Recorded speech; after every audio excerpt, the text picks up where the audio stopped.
All right, so I'm going to talk a little bit about ethics and design. This is working off the Robeson book.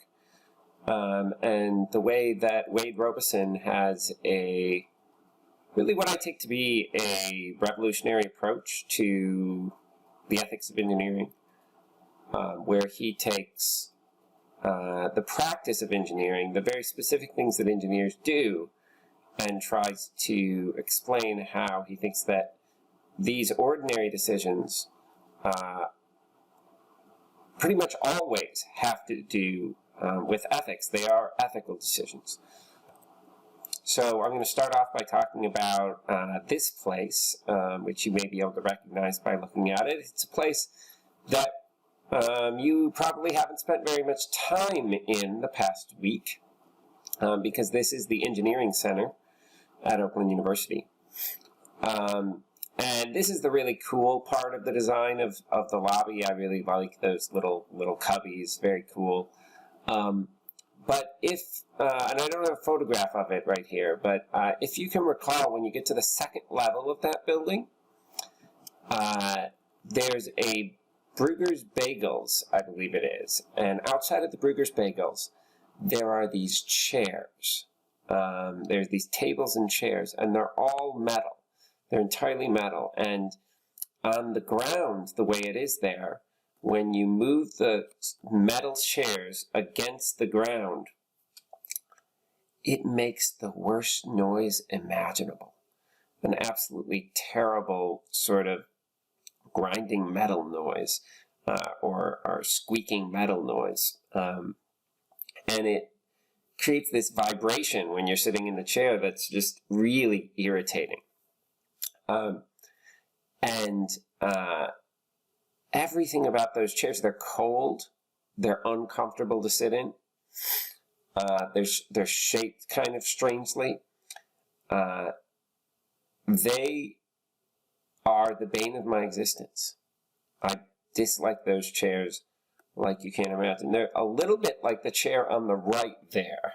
I don't remember exactly what the shape of these chairs are, but it's very similar to the chair on the right, as opposed to most restaurants or gathering places, which will have chairs a little bit like the chair on the left. You can see the cushioned seat. You can see it seems to have a wooden or composite construction. It's just much softer to move in, much softer to negotiate along the floor,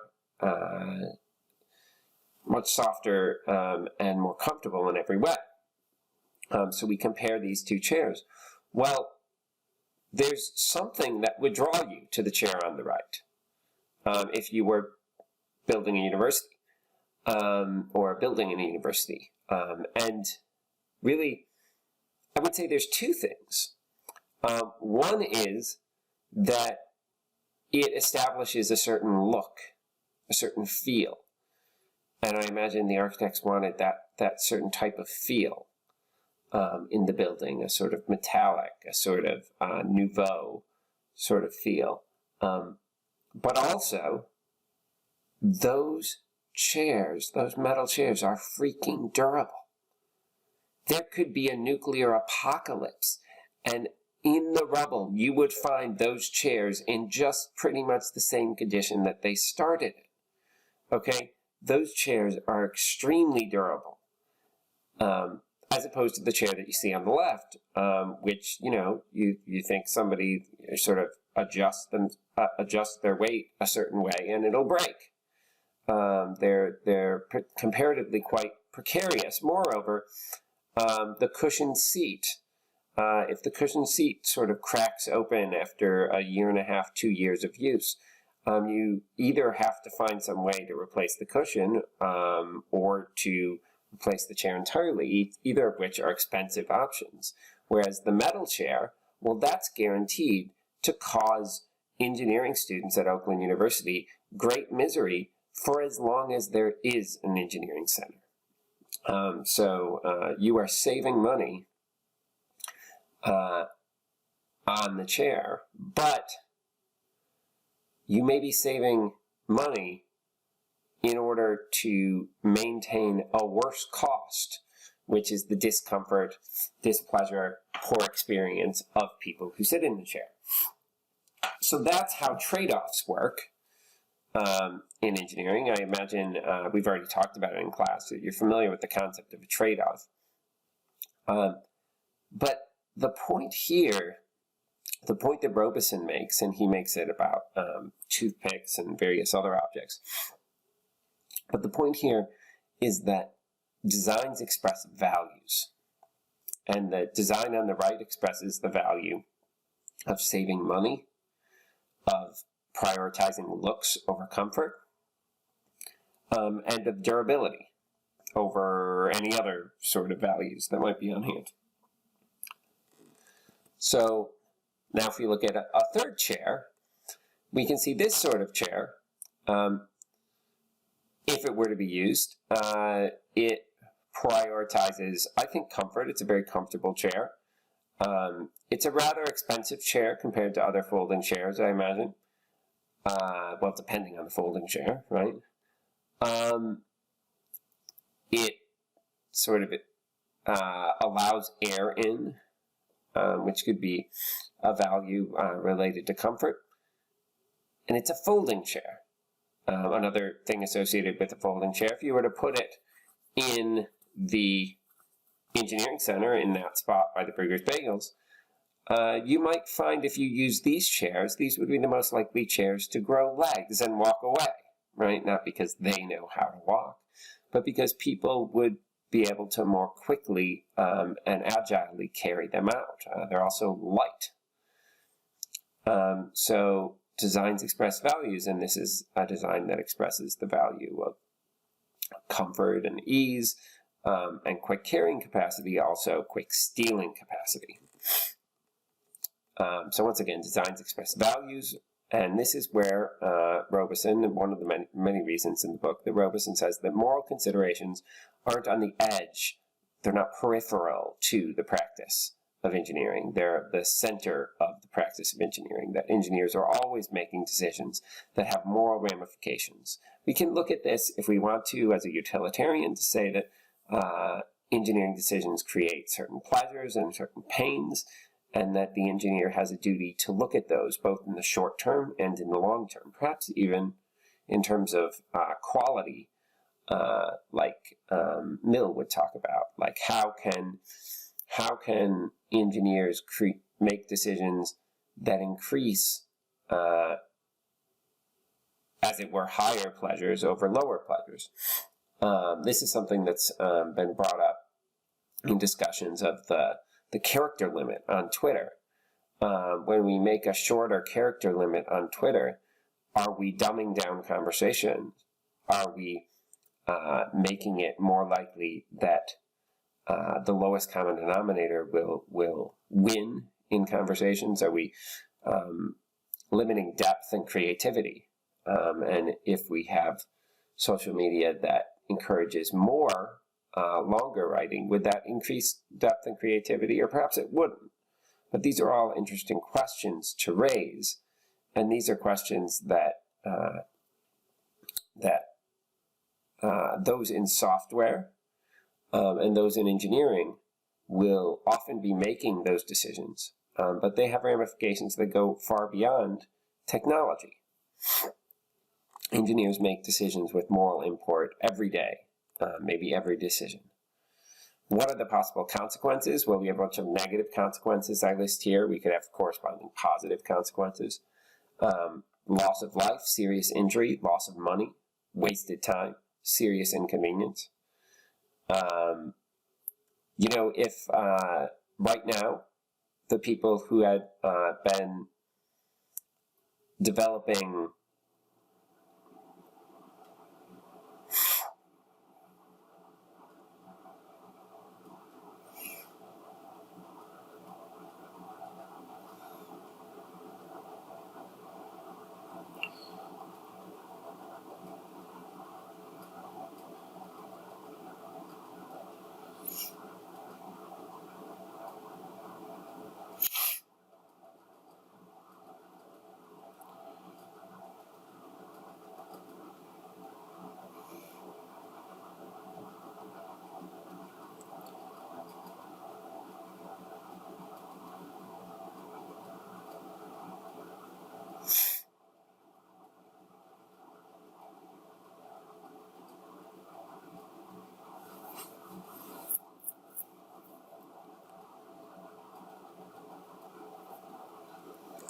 So those are some of the negative consequences that can come. There can also be positive consequences if you make things that have values that seriously improve a person's quality of life. Looking at the effects of design and the values expressed by design, we look at right here a drone, and drone on the top of the screen, and on the bottom of the screen, that's a stealth bomber. And we can see that in choosing to produce these two pieces of technology in order to accomplish the same goal, which is to bomb military targets, that the choice of which one of these we produce and which design we use has very huge ramifications for our world. Where in the first case, drones are operated remotely, as it were, almost like it's a video game, by people with controllers, and the drone does not have a sort of local risk involved. The drone could be shot down, but no human lives will be lost if the drone is shot down. Whereas the stealth bomber carries with it a risk to the pilots, and it carries with it the fact that the pilots will be making the decisions in the air and have local control over that. They also have the possibility of being shot down and landing the people themselves in enemy territory. So now we're going to talk about when bad things happen, when something goes wrong with some sort of product or object that is man-made, some sort of artifact. What could lead to that? That's one of the major things that Robeson is concerned about. He thinks that all actions that engineers take have moral implications. But he thinks that in particular, certain actions and certain mistakes lead to particular problems that could be avoided in the design phase. So what can lead to an accident? Well, first we have operator error. Second, we have unprecedented or unpredictable circumstances. Third, we have insufficient design. Fourth, we have error-provocative design. Now, the first two possibilities there on that list, those are not the fault of the engineer, but the second two are. So first, operator error is Homer Simpson in charge of nuclear devices.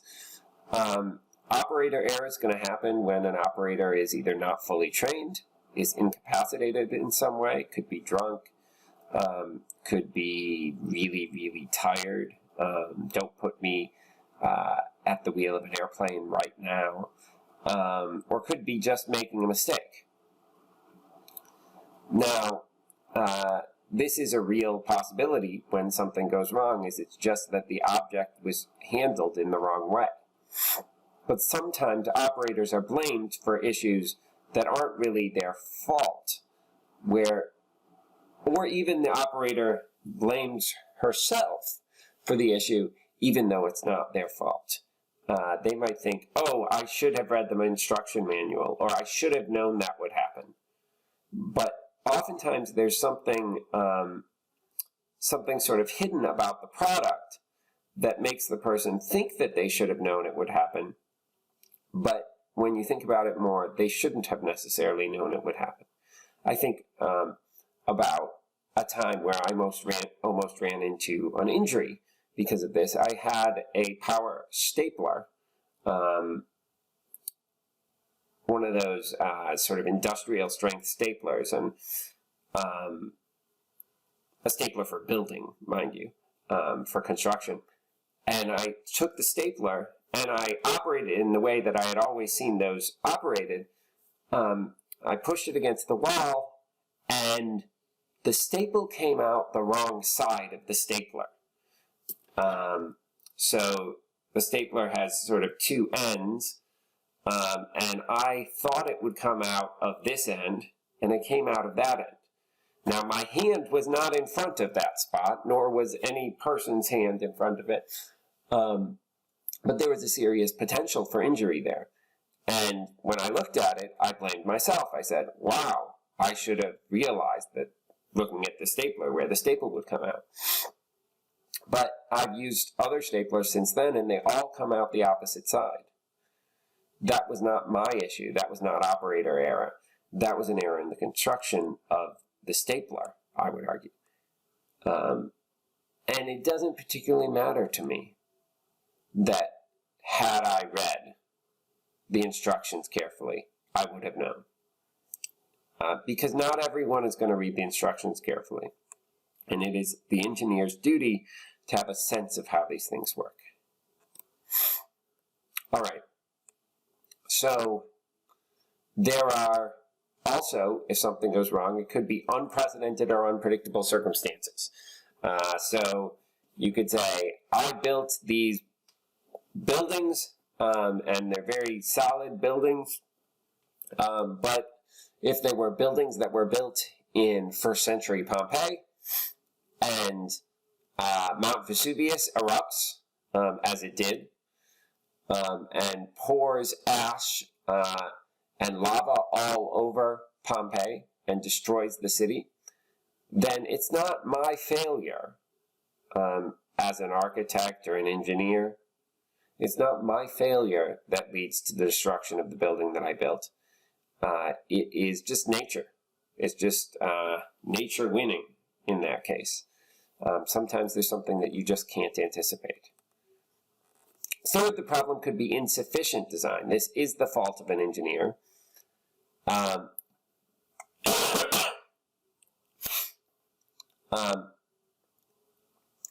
It's when just not enough is done. Excuse me.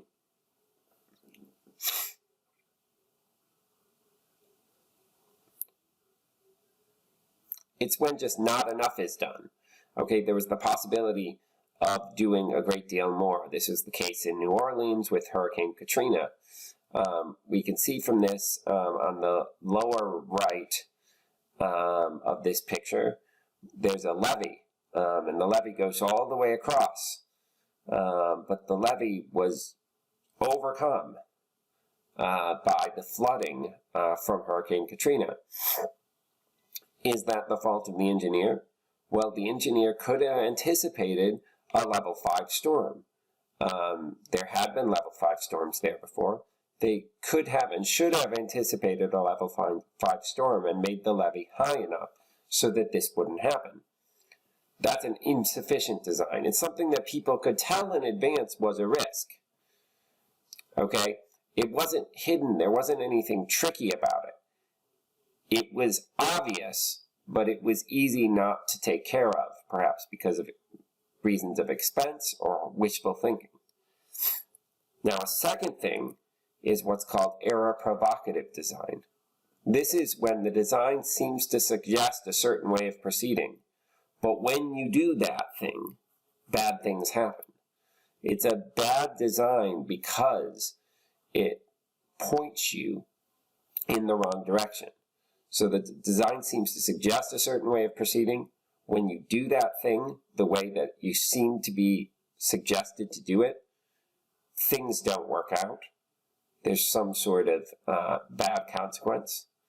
And then when you realize what happened, you think it's your fault. You don't think it's the fault of the object or the designer of the object. You blame it on you. So I will have a whole set of examples of this.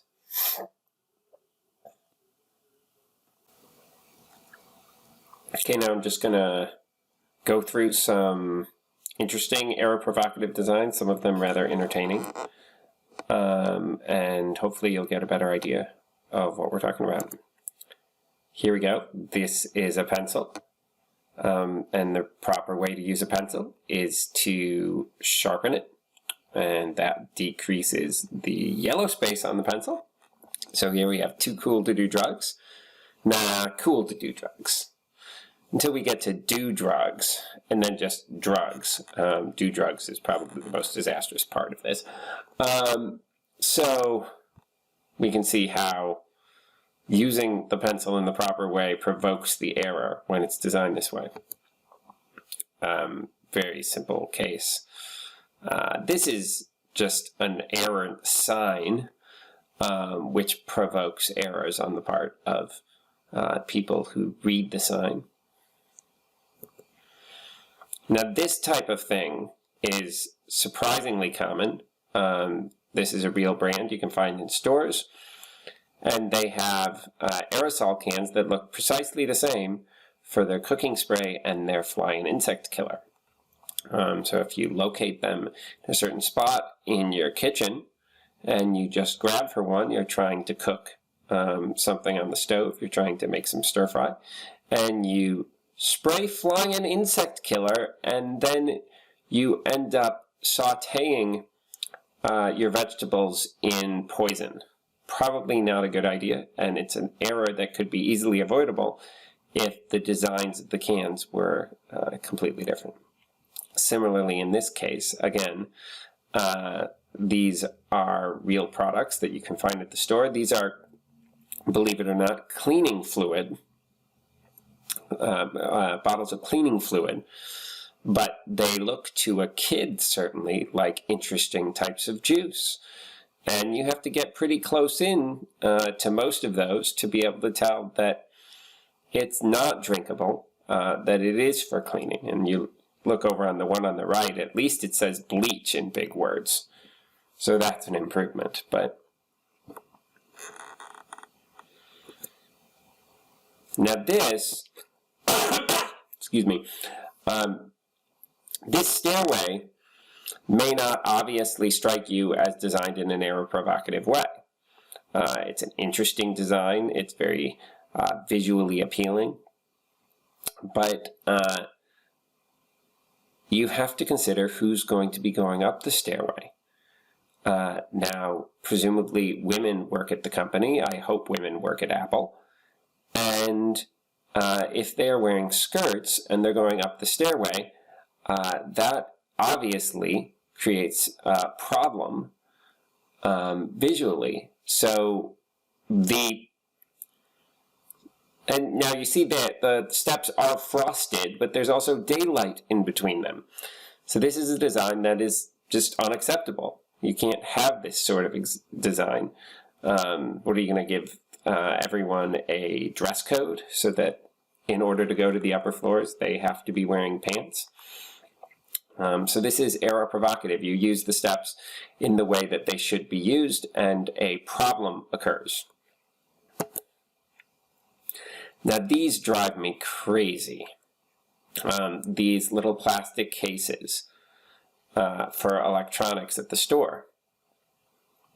Now, you ask, what are these cases for? Well, they're to protect the merchandise. But as it turns out, one of the things they do most effectively is protect the merchandise from the people who bought the merchandise. So I buy headphones, and oftentimes, if I'm doing something like buying headphones, I'll want to open them up right away. I want to use them, perhaps even in the car, as I'm on my way to wherever I'm going. Do I happen to have a pair of scissors in the car? Well, I probably don't, and moreover, if I use scissors to try and open this sort of packaging, my scissors may break. I've had it happen before. So what are my other options? My other options, so far as I can tell, involve a serious threat of injury to myself as I try and pry this thing open and tear it apart in some way. And there's all sorts of sharp edges that come after my fingers, and it's just it's a totally crappy design. That's what I'll say. Now, I've heard that this design is there. Remember, designs express values. That this design is there in order to keep people from being able to easily steal these products at the store because they can't get it open. And if they have to incur great bodily injury to themselves, whereupon they're bleeding all over the store, right? It's not a very effective way to be a thief if you're constantly asking for gigantic bandages. So it is probably effective at keeping people from stealing the products, but it also keeps the people who buy the products from being able to easily use the products without damage to themselves. Now this is just an amusing little campaign advertisement. They didn't think very carefully about what would happen if someone were to open the window. This may take people who don't play golf a moment, but the purpose of a ball in golf is to be able to find it so that you can get it in the hole. When you have a camouflage ball, that makes it more difficult to find, which goes against the very purpose of golf. Error-Provocative. I have no idea what's going on here. But you can see that if you wanted to get somewhere in a building with this elevator, you would be making some interesting decisions right away to try and figure out which button gets you to which floor. Now this is a design in some 1990s cars of the cup holders. So what would happen is that this little area right here would push in if you press this button and pretty much disappear, and then if you pushed it out, it would come back out again. But you'll notice that the cup will hang down right here, covering a whole set of buttons on the console. Moreover, if the cup's at all tall, it will cover up your heat buttons, heat and cooling buttons on the console. So this would be a problem. I had a car like this in the 90s, and I remember you'd have to reach your hand around the cup in order to operate various functions on the vehicle. Now, perhaps not vital functions, but it's clearly a design flaw. This is the Hyundai Veloster. They had a rear hatch, which had an interesting issue. Was like many rear hatches, it opened up right into the back seat of the car. There was no sort of space to put your luggage except for under that seat. However, unlike many of those such designs, in this case they had not anticipated how rain would respond to the back hatch being open. So if it's a rainy day and the hatch is opened on the back of this vehicle and you have passengers in the back seat, what happens is that water pours in on your passengers. It just drips in from the side where it had collected from when you open the rear hatch. Obviously, a major problem that comes from using the car the way that you ought to use it, seemingly. Moreover, another example of an error-provocative design, somewhat based on the toaster example from the Robeson book. When you have a set of vehicles that have auto doors, so like minivans that have the sliding doors that automatically open when you press a button, some of those doors are designed so that if you actually use the handle and open the door, it will break the mechanism, the auto mechanism on the door. It will make the auto mechanism not work anymore. And most of them are designed that if you do that a number of times, maybe 20 or 30 times, it will break the mechanism on the door. Now, when you have a door handle, the door handle obviously tells you by its design, pull me, open me. And so the idea that when you do what you're supposed to do, which is pull a door handle, the mechanism of auto doors will break entirely. That's clearly a design flaw. That's clearly a problem. And now you may say, well, if people read the manual, or perhaps listen to the people who sold them the car, they won't do that. They won't use the handle.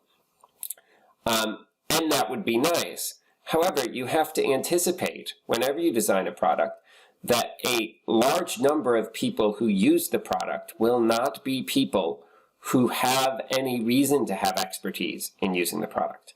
If you make a toaster, people will come over to a person's house and make toast in their toaster. If there's a vehicle, people will borrow the vehicle. Other people, other than the people who own the vehicle, will use the back seat of the vehicle.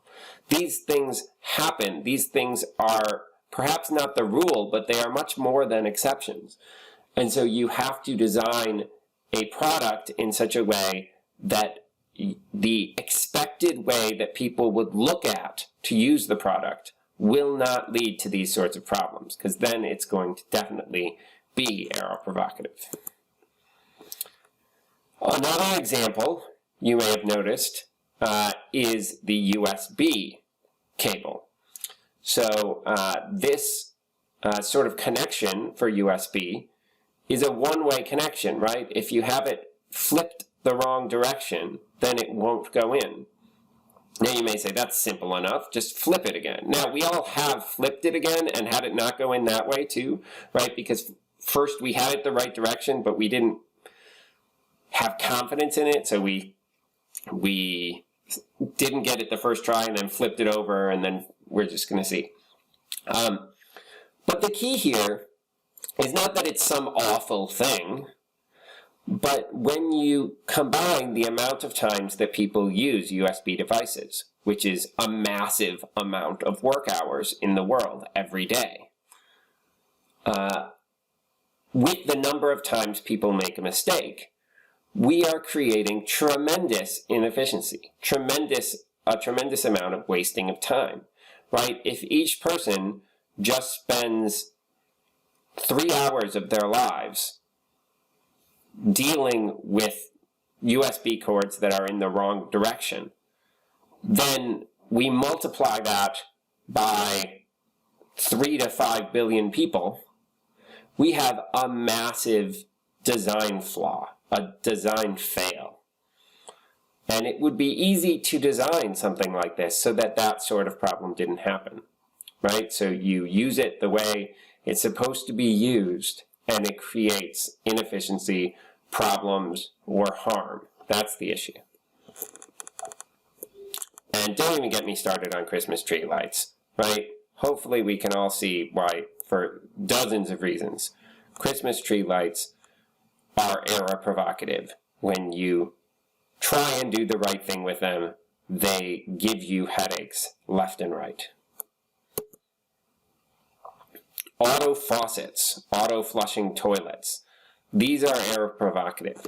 For one reason, because they simply are not designed well enough to work, so that you have to sort of wave your hand and try different things to make one of them work.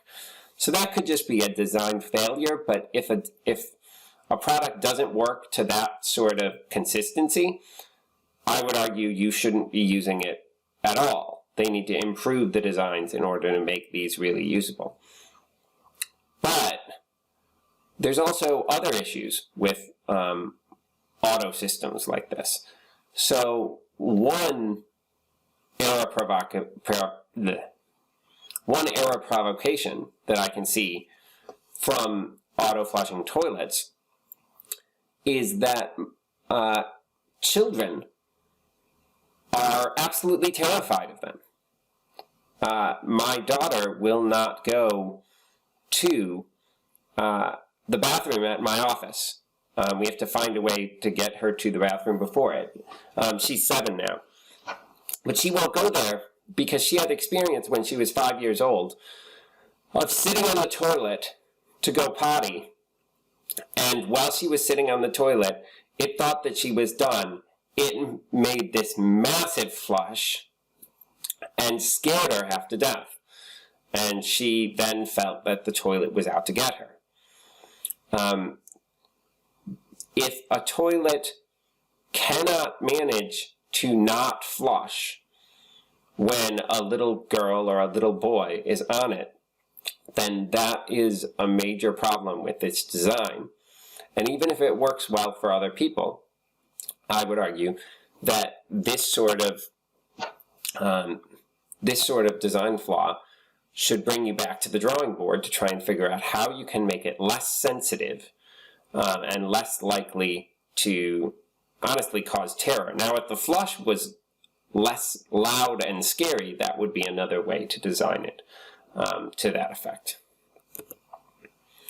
Microwave ovens. Microwave ovens have a huge number of buttons. What do you do with those buttons? No one knows. They are just there, and you try and ignore them and try and simply, put the food in for 50 seconds. But how do you put the food in for 50 seconds? That's also a mystery to most of us until we familiarize ourselves with the particular microwave. So in this case, do I put it in by pressing 5-0 and waiting? Or will that put the food in for 50 minutes? Do I have to press some button before pressing 5-0? We have to familiarize ourselves with the particular rules of this particular microwave. There should be a standard. It should not be that complicated, and there should not be so many freaking useless buttons on a microwave that just cause confusion. Here's a simpler notion of a microwave. Now, when you look at this, it may not immediately be obvious what it means or how to use it, but if you used it once, you would be able to figure it out. We have on the bottom, high is 800 watts. We have different levels below high that we can have it set at. There's 2 drops for the defrost. And then the above dial just gives you time. You just put it in for the amount of time that you want. 2 dials, very simple, very obvious, and look, we even know how to set the time. On the little button on the lower right, we press that, and then we can set the time with the upper dial. It's very self-explanatory, especially after you use it once. Ketchup. Ketchup bottles can be error-provocative. In this particular design of the ketchup bottle is error-provocative because when you use it, the ketchup sprays out at a 90-degree angle that is almost impossible to line up with your hot dog. So this is a hot dog problem right here, folks. This is a very serious problem. When your ketchup ends up landing on your baked beans or on your Jell-O or on your salad instead of your hot dog, right? There should be a way to design a ketchup bottle so that you can actually put ketchup on the stuff that you want ketchup on. So that was my presentation on error-provocative designs. Hope those samples help you get a good idea of what they are. Peace out.